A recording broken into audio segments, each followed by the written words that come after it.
The process leading to any landscape design is quite complex. We especially like the initial site visits, where even before we have drawn any single line on a sheet of paper, we go to the site, try and decipher what the will of the land is.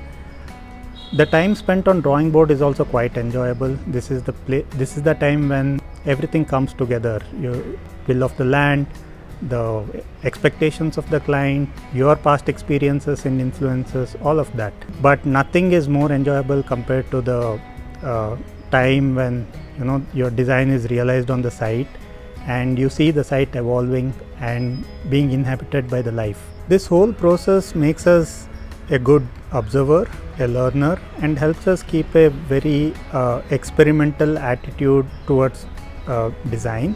The process also reveals us something new about the life which happens around us.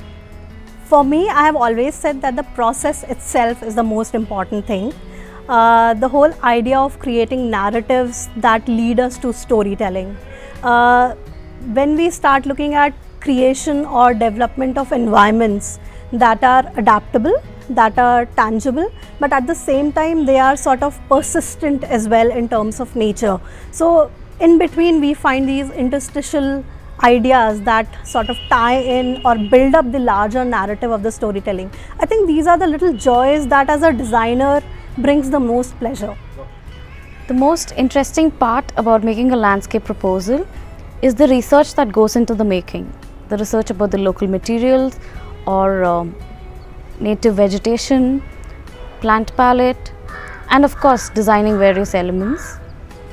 I think what I enjoy the most about landscape architecture is two things of two different scales. One is, I think I enjoy creating enclosures and working with the grain of landscape, that is some kind of materiality or deciding what kind of foliage or what kind of color has to come for the planting. So that is one small aspect that I like. The other one which I drastically found out after masters or post graduation is that the idea of healing or remediation or management of resources. So I wasn't aware of this idea, but I think now that I work towards it, I enjoy two drastic things in two different scales.